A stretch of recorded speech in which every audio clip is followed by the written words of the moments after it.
for you. Are you a Christian? Honestly, you want me to be honest? Yeah. This is a conversation. Let's talk about it. All right. I'm agnostic. Okay. Do you mean that you are stuck between deciding to be a Christian because of a lack of evidence, or are you just downright you don't know anything philosophically? Because I agnosticism just means you don't know. yeah, like I read the Bible, but it's like I couldn't like understand how that could happen or how that is real. I believe that in the Bible, Stuff like an axe head floating, people walking on water, people rising yeah, from the dead. yeah. So, do you think that miracles are possible? Um, I believe in uh like the law of attraction. The law of attraction? So I But mean, I guess the law of attraction, I wouldn't call that a miracle because it doesn't violate the laws of nature. Do you think that miracles are possible?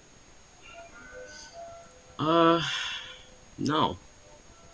Okay, that's a philosophical perspective called naturalistic materialism, which would mean that you believe that the universe is governed by natural laws everywhere at all times. My question to you would be, why not be agnostic about that since you don't know all things about the universe? How do you know that right now, in this present moment, a law of nature isn't changing as we speak? Hmm. Um. That's a valid question, right? Yeah, that is a valid question. Yeah. You're very right about that. I just I don't know. I think that like if you it's hard for me to explain, but I know I sound dumb, but No, you don't sound dumb. You're very articulate. I'm just trying to understand because I do philosophy and theology. And when yeah, someone says that they're agnostic, I don't want to assume what they mean. But right, our brains are inference machines. We think according to what is inferred by statements that are made. If I tell you that I like men, the logical inference is that you're going to see me with a man. If I tell you yeah, I like women, logical inference. Our brains think through inferences.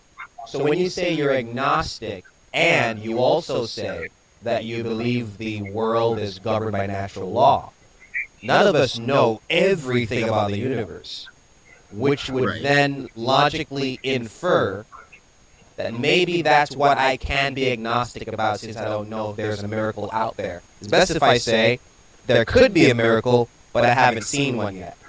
That sounds reasonable. yeah. Right, right.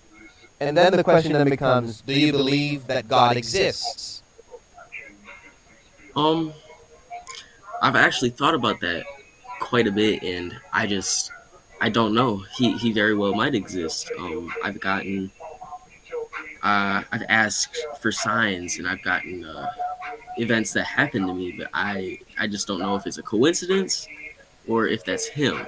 All right, let me ask you this question. If God exists, right, what Right. evidence would you expect to show that he does exist? I would expect.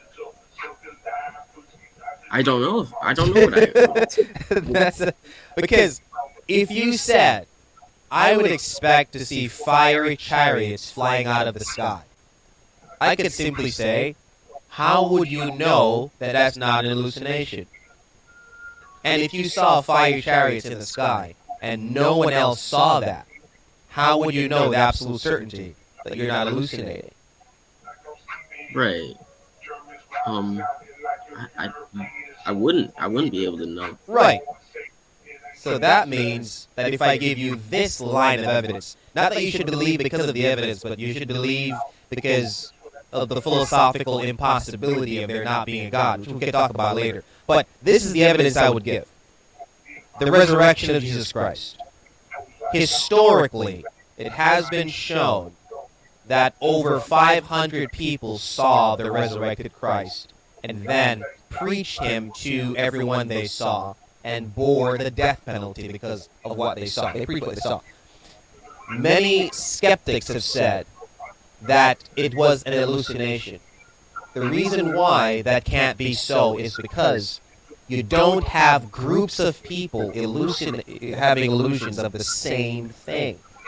I wouldn't come to you and say, hey man, you remember that dream we had last night about how we're on the bus and we saw the man talking in the corner? You think I'm insane. Because how can I and you have the same dream of us being in the same place and having conversation? So illusions are always individual, not in groups. And because we have groups of people saying that they saw a man who had died and rose from the grave, that's very good evidence to conclude that he actually did rise from the dead and that there are miracles. And miracles are possible. YouTube Music is a music app to So if nothing else, you can believe that Christianity is true simply because of the impossibility of the contrary. That there's no way groups of people, up to 500, would say that they saw the same event or the same thing. Can't be hallucination. Yeah, you're right. You're very right. But what I believe about the Bible is the Bible and all the stories that everything has happened. I believe that to an extent it's true, but not like there were no. In my opinion, I don't believe that he walked on water or he was resurrected. I believe that maybe the resurrection, at least, if he was just locked in the cave and he was dying, and he just ended up getting out. I see. So this is what's happening, all right? You have a certain set of presuppositions in your mind, and what they are is this. The world is governed by natural laws, and because the world is governed by natural laws, miracles are impossible. That which goes beyond the natural is impossible. That is an assumption that is not based in fact or experience because you don't have all knowledge. The only way you can make that statement and be absolutely certain is if you saw everything in the universe all at once and can conclude that there has been no evidence of a miracle. But we can go all the way back. How do you think we all got here? Big Bang or something else? I believe that we evolved from bacteria in the ocean. Okay, I understand that because I read the evolutionary theory on that. But do you know that in the literature, what they are saying now is that either they don't know how we got here or that we got here from a Big Bang? Yeah. But here's the problem, though, with the Big Bang. What banged? What exploded? I don't know. I wasn't there. Right. And they weren't there either. And since the first step in the scientific method is observation, because if I can remember them correctly, there's observation, there's hypothesis, there is testing to validate your hypothesis or experimentation, and then if the experimentation is validated, then you have scientific theory. If the first step hasn't been taken, which is observation, then it steps out of the realm of science and into the realm of speculation, assumption, or philosophy. But no one was there, and as well, not only do they say we came from the Big Bang, but they also say that we came from non-living material, which means that non-living material or bacteria, I can't say bacteria because bacteria is living, living came from non-living, or non-living produced living. That is something that violates the scientific method because science is also repeatable and testable. Something can be repeated. If it can't be repeated, then it can't go in the realm of science. So do you accept the probability that these theories about how we got here are not scientific, but rather they are speculations and philosophies? you're changing my mind, man. I'm kind of. It's just questions that we got to ponder. What I'm doing is I'm causing you to think about your perspective philosophically, because if it's true that we actually came from bacteria, think about this for a moment. Why is anything wrong with how I treat a fellow bacteria? If I decide, okay, let's go further back. Hitler, he killed 6 million Jews. What's wrong with one evolved bacteria killing 6 million other evolved bacteria? In my opinion, it's because we have a conscience, and we have feelings, and we have negative feelings and positive feelings. Yeah. So, I'm sorry, I'm trying to articulate my words. So, like, we feel uncomfortable, I guess is a good word for it, when we feel these negative feelings, like grief, sadness, anger. These are all uncomfortable feelings, if that's what you could call it. Okay, so let me ask you this. Are you saying that it is wrong to harm someone simply because it causes pain? Yeah. Okay. We can work with that. We can work with that. Remember when I said that our brains are inference machines? If we say that it's wrong to hurt, it's wrong to do something because it harms someone, then the principle would be something becomes wrong if it causes pain or harm. That would be the principle. Mm-hmm. That would be a big problem if you carried out to its logical conclusion. Because if anything that causes pain is wrong, then an injection that could be a cure for a disease is wrong, because injections are painful. I mean, but their intentions with the injections are to help, though. Okay. Now we move the goalpost to motive. If the motive is good, then the outcome is good. Yeah, but Hitler tried to help his people, so you're... I was about to go there. Yeah. So Hitler's perspective was that the human race, its superior human, is the blonde hair, blue eyes, white skin. Tall, strong, no sicknesses. And he said that eugenics is justified because any human being who is deformed and any human being who doesn't fall in the category of blonde hair, blue eyes, white skin should be wiped out, because we want to have the supreme human being, one who has no sickness, no deformity, no problems. His motive sounds good. He wants to wipe out all sickness, all problems. But you and I would agree that that doesn't make it right. Just because you have the right motive doesn't make it right. Right. So if you move the goalpost to, if he has the right motive, but his motive is to kill people to get to his ends, then that would be wrong. But then we could also see it just goes into a rabbit hole of being consistent with the worldview. The correct worldview is to say that God exists and he has revealed his law. And if we follow this law, we are right. If we don't follow this law, we are wrong.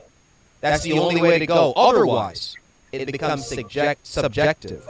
And these problems arise where if we say it's what causes harm, if we say if it's the motive, if we say God doesn't exist, if we say that the universe is governed by natural laws. And let me also ask you this question. If everything is governed by natural law, wouldn't that logically imply that your thoughts are just the consequences of your brain's chemical reactions? I actually have thought about that, and I kind of believe that. I kind of believe that like the feeling love is just a chemical reaction. Um, Being anxious, that's like a Chemical reaction. yeah, that's Yeah. like natural. It's animals feel. I mean, from what I see, animals feel anxious and fear. Um, and those are just chemical reactions. You're reacting to something that's going on. Like for animals, like let's say you're a rabbit and there's a wolf. Okay. Um, Okay. you're gonna feel fear because there there's something that could potentially cause harm. Yeah. When I studied atheism, because atheism is a philosophical perspective, it gives answers to the questions of epistemology, metaphysics, and ethics. When I studied atheism, what I noticed is that it is a belief in naturalistic materialism, which would follow that our brains are just chemical reactions, and everything we say, everything we do are chemical reactions. Okay? But here's the problem with that. Here's the problem. I always ask atheists this question. There's this thing in philosophy called free will. And free will Mhm. is the control condition for moral responsibility. And I always ask this question. How is anyone morally responsible for their actions if all they are is a set of chemical reactions? Why would a police officer go and arrest a man for murdering someone's cat if the guy says, hey, I'm just chemically reacting to my environment?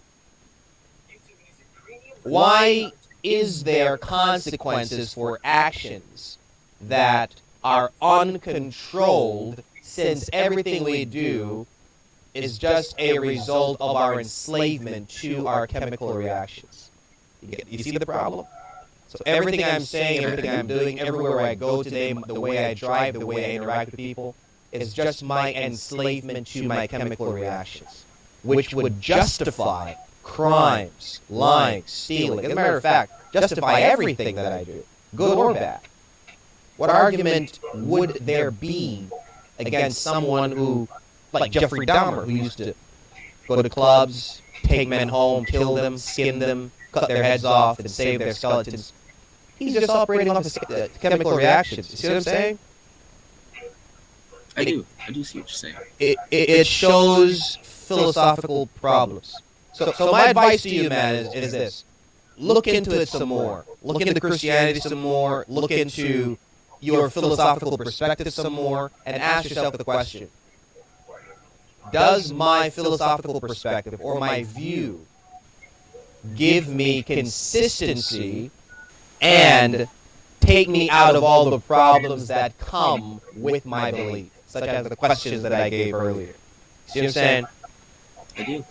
Yeah. And thank you for your time, man. You're very kind. You're very nice. Very friendly. Thank you. I will definitely look into that. And I'm not just saying that because I'm not saying that to please you. I will actually look into that. How old are you, if you don't mind me asking? I'm 16. Oh, man, you're a young man. That's okay, man. It's okay to have these questions at that age. It's okay to be unsure. It's okay to be skeptical. It's fine. When I was your age, I faced these problems as well. And what I did was, since I'm here, everybody's saying to me, become a Christian, follow the Bible. I decided to read the whole thing because I wanted to find reasons not to be a Christian. I wanted to say, hey, man, you all are following falsehood. But if you guys are right, I'm in big trouble because when I die, I'm going to face this God that you're preaching about. So I decided to look into it and really study it to see if it's true. Because if it's not true, then I can just tell every Christian who bothers me, hey, your religion is false and here's why. But if it's true, then when I die, I'm going to face God. And I don't want to face God and be like, oh my goodness, I should have known, I should have known, I should have known. You're 16, man. You got a lot of time to look into this stuff. But start with the presupposition, at least there's a God who exists, because there's intelligibility in the universe, there's design in the universe, And nothing comes about randomly and produces design, structure, order, and intelligibility. You don't explode something and then it produces design. You don't go to Mount Rushmore and say, my goodness, wow, something happened with the mountains and they just produced faces randomly. It's intelligence behind it. Thank you, man. Just look into this stuff and, keep your questions. Always be skeptical until you find the truth and keep going, man. God bless you. Thank you for your time. All right. Thank you so much.